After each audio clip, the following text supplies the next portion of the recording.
I'm just saying we don't see Amazon getting hacked, Google getting hacked, but we just saw 600 health systems get hacked through a business associate. That's one aspect of it. That's the only reason I bring that up. But the other thing is when we talk about HIPAA, it's interesting because we talk about privacy, but it's not my data. The health systems, it's their data. And they will say the words that it's the patient's data, but they don't act that way. It's not easy to get all my data. It's not easy to aggregate all my data. And so from that standpoint, I almost have a more complete record from Apple and Apple Health today than I do the providers I've seen. And proof of that is you have new companies coming out there from health system providers that are treating my data like it's not my data anyway. So you want to talk about privacy. I mean, you have companies like Truveta that are essentially aggregating millions of records and forming a billion-dollar company around research and other things. Now, they will say for the good of mankind and for research and that kind of stuff. But at the end of the day, there was no regard for my privacy or my data. Nobody asked me. I didn't get to review the security measures that they're putting around this or anything to that effect. And to be honest with you, it was probably a checkbox along a very long set of forms that I filled out from the health system that said, can we put your data into an HIE or can we share your data, whatever? And it was amongst a million things when I was in need of care that I just checked a box. Not too much better than the innocuous privacy or consent forms we've signed from big tech. There's problems on both sides is essentially what I'm saying. It's not as clear cut as it's big tech.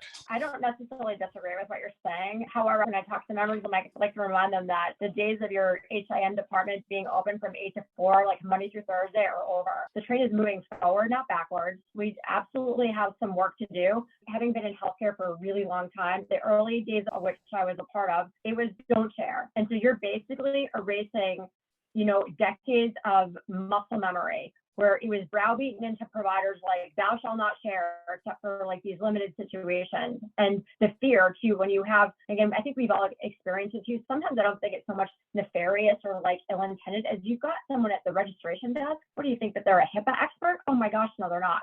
And you're trying to ask them to do something subtle. So is that nefarious?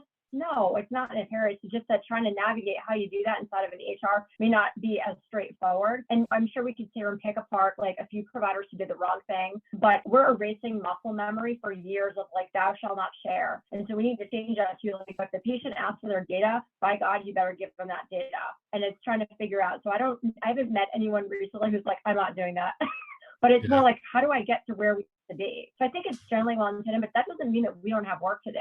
We absolutely do. And I agree with the transparency piece that you mentioned. Like, I'm just checking a bunch of forms. Where's everything going? We can certainly make that better.